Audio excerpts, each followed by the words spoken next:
بسم اللہ الرحمن الرحیم۔ السلام علیکم۔ آپ دیکھ رہے ہیں ہومیو ایرا۔ پیارے دوستو، آپ نے مشاہدہ کیا ہوگا کہ ہم ایک تسلسل کے ساتھ آگے بڑھ رہے ہیں۔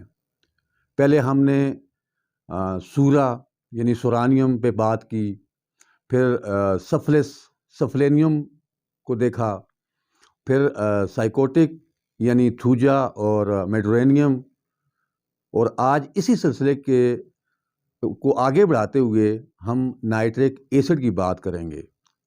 یہ ایک ہمارا جو اینٹی سائیکوٹک میازم ہے، اس کے حوالے سے جو ہم آگے بڑھ رہے ہیں، تو یہ آج اس کی جو تیسری ویڈیو ہے۔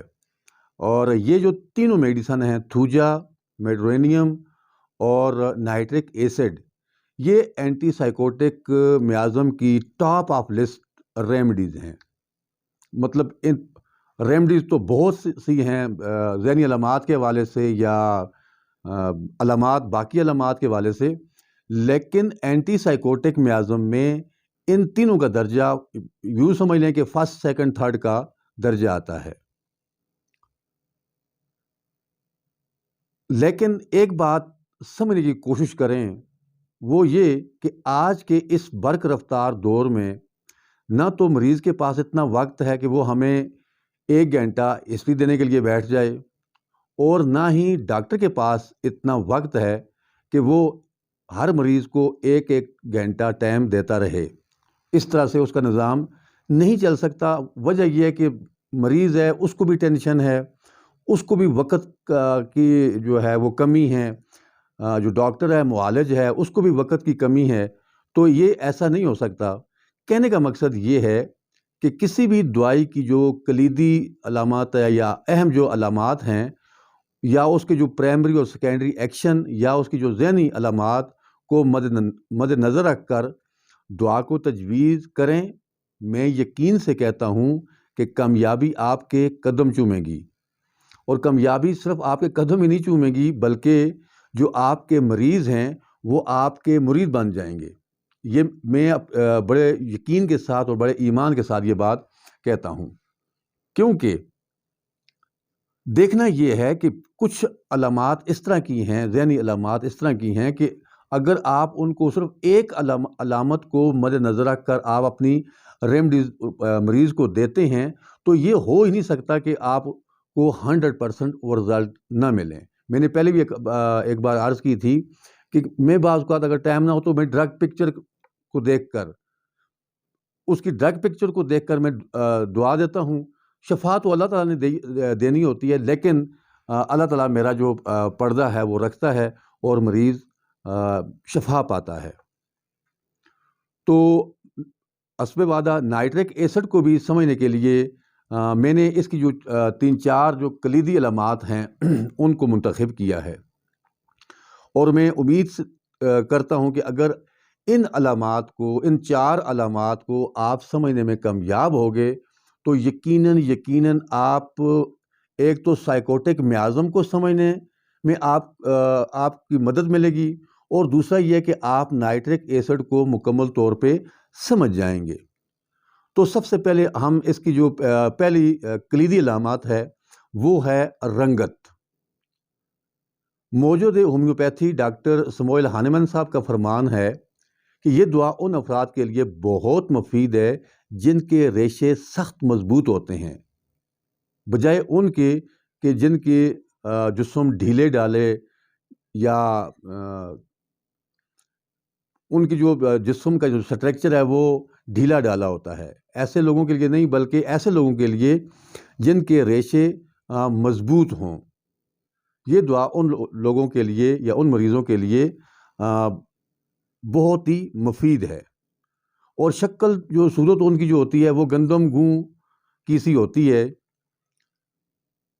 یہ دعا جو ہے رنگت کو ملحوظ خاطر رکھ کر دعا تجویز کی جاتی ہے۔ اس کا جو نائٹرک ایسڈ کا یہ طرح امتیاز ہے، یہ آپ اسے رنگت پہ بھی دعا تجویز کر سکتے ہیں۔ اس کا جو مریض ہے اس کی جو آنکھیں ہوتی ہیں وہ بھوری آنکھیں ہوتی ہیں۔ اگر آپ دیکھتے ہیں کہ کوئی بری آنکھوں والا آپ کے پاس مریض آ گیا اور اس کی جو باقی کلیدی علامات ہیں ان کو بھی آپ بغور مشاہدہ کرتے ہیں تو یقیناً یہ اس کی ٹپیکل دعا بنے گی۔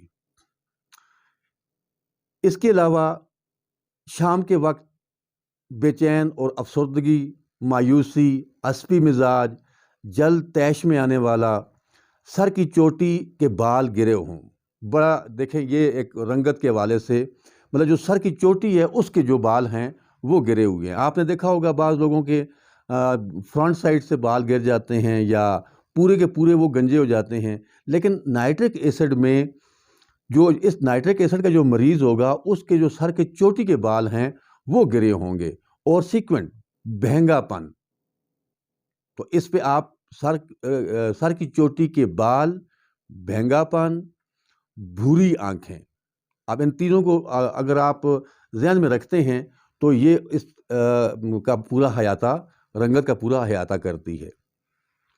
نمبر 2، نمک اور چکنائی والی چیزوں کا خواہشمند۔ نائٹرک ایسڈ کا جو مریض ہوتا ہے وہ چکنائی والی چیزوں اور نمکین چیزوں کا بڑا دلدادہ ہوتا ہے، یہ بڑے شوق کے ساتھ کھاتا ہے، اور اس کے ساتھ ساتھ اس علامات کے ساتھ ساتھ اس کے اندر کچھ خصوصیات پائی جاتی ہیں، وہ یہ ہوتی ہیں، مثال کے طور پر وہ سرد مزاج ہوتا ہے، لاپرواہ ہوتا ہے، ہمدردی کو بالکل برداشت نہیں کرتا، شکی القلب، شکی مزاج ہوتا ہے، ضدی مزاج ہوتا ہے، اور بے چین۔ بے چینی اس کی ایک اہم علامت ہے۔ موت سے خائف اور ہاتھوں اور پاؤں پر پسینے کی کثرت، یہ بھی اس کی ایک ٹپیکل علامت ہے۔ یہ ہو گیا نمبر 2، نمک اور چربیلی یا چکنائی چیزیں کھانے کا شوقین۔ اب اس کی جو تیسری علامات ہے نائٹرک ایسڈ کی، بڑی جو ٹپیکل علامت ہے وہ ہے پھانس کی چبھن۔ پھانس کہتے ہیں جیسے وہ لکڑی کا کوئی ریشہ، جیسے ہم بعض اوقات ہماری ہاتھ کی انگلیوں میں لگ جاتا ہے، جس لکڑی سے وہ اس کا ریشہ اکھیڑا ہو تو اس کو چبھنے کا احساس، یہ ایک بڑی ایک ٹپیکل اس کی علامت ہے۔ اور نائٹرک ایسڈ کی یہ جو کلیدی علامت ہے وہ یہ خصوصاً دردوں کے متعلق ہے۔ اس کا درد ایسے محسوس ہوتا ہے جیسے چھلتر یا پھانس چبھ رہی ہو، وہ جیسے لکڑی کا جو ریشہ ہے وہ چبھ رہا ہو۔ یہ صرف چبھن نہیں ہوتی، اس کا احساس مریض کو ہر وقت گھیرے رکھتا ہے، وہ یہ محسوس کرتا ہے کہ جو میرا درد ہے اس کے اندر کوئی لکڑی کا جو ریشہ ہے وہ اٹکا ہوا ہے، اس طرح کی اس کو جو احساسات ہیں وہ ہوتے ہیں۔ اور یہ جہاں پہ بھی ہو، خواہ وہ منہ میں ہے، ناک میں ہے، کان میں ہے، مقعد میں ہے، کہیں پہ بھی ہے، سانس کی نالی میں ہے، خوراک والی نالی میں ہے، گلے میں ہے، جہاں پہ بھی ہے تو وہاں پہ اس کو پھانس کا چبھن کا احساس ہوگا۔ اور اس کا یہ پتہ کیسے چلے گا؟ جو مقام معاف ہوگا، جس مقام پہ تکلیف ہوگی، اس مقام کو اگر آپ ہاتھ سے دبائیں گے تو وہاں پہ مریض کو یہ محسوس ہوگا کہ جیسے یہاں پہ کوئی لکڑی کا جو ریشہ ہے وہ اٹکا ہوا ہے۔ تو یہ اس کی ایک بڑی اہم علامت ہے اگر آپ اس کو یاد رکھیں تو۔ نمبر 4، سوراخ۔ نائٹرک ایسڈ جسم کے جو سوراخ ہیں ان کو نشانہ بناتا ہے یا وہ جگہ تلاش کرتا ہے جہاں بلغمی جھلیوں اور جلد کا اتصال ہوتا ہے، مثلاً آنکھ، جہاں پہ بلغمی جھلی اور جلد کا جو اتصال ہوتا ہے، آنکھ ہے اس کی ایک اہم مثال ہے، منہ ہے، ناک ہے، ہونٹ ہیں، گلے ہیں، خوراک والی نالی ہے، اور سانس والی نالی ہے، مقعد ہے۔ اچھا، مقعد کے حوالے سے ایک بات، بہت سے جو ڈاکٹر صاحبان ہیں پرانے، جیسے نیش اور ہانیمن صاحب خود فرماتے ہیں نائٹرک ایسڈ سے بڑھ کر کوئی دوسری دوا نہیں ہے جس کا اثر یا جس کا دائرہ کار مقد پر ہو، اور اس مقد کی جو ایک اہم علامت ہے وہ یہ ہے کہ مقد میں شدید قسم کی چبھن، جیسے میں نے پہلے کہا، چبھن، درد. اب ضروری نہیں ہے کہ اس کو کانسٹیپیشن کا کوئی مسئلہ ہے، بے شک اس کا جو سٹول ہے وہ بالکل نارمل ہے، لیکن اس کے باوجود بھی آفٹر پاسنگ دا سٹول اس کو جو تکلیف ہے وہ بڑی شدید ہوتی ہے، اور ایون دین کہ وہ بیٹھ نہیں سکتا، وہ واک کرتا رہتا ہے، ٹہلتا رہتا ہے. یہ اس کی ایک بڑی اہم علامت ہے. تو یہ اس کی جو 4 میں نے آپ کے لیے تجویز کی ہیں، یہ 4 علامات ہیں. پہلی ہے رنگت، اور رنگت میں آپ دیکھیں سر کے جو چوٹی ہے اس کے بال کا گرنا، بھوری آنکھیں، اور گندم گوں سی جو اس کی شکل و صورت ہوتی ہے وہ ہوتی ہے، اور بے چین اور مایوس.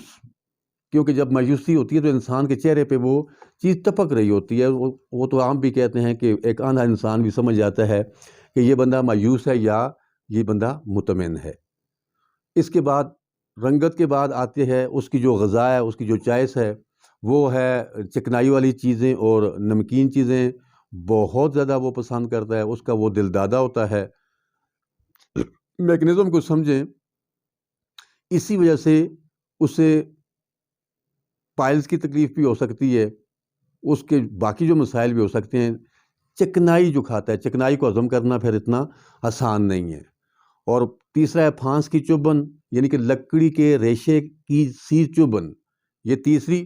اور چوتھی جو ہے وہ سوراخ ہے. اس کا جو حلقہ یا اس کو جو دائرہ کار ہے وہ سوراخوں کو متاثر کرتا ہے، خواہ وہ کان ہے، خواہ آپ کے ناک ہیں، کان ہے، آنکھیں ہیں، یا کوئی ادر جو یو ٹی آئی سسٹم ہے اس میں ہے.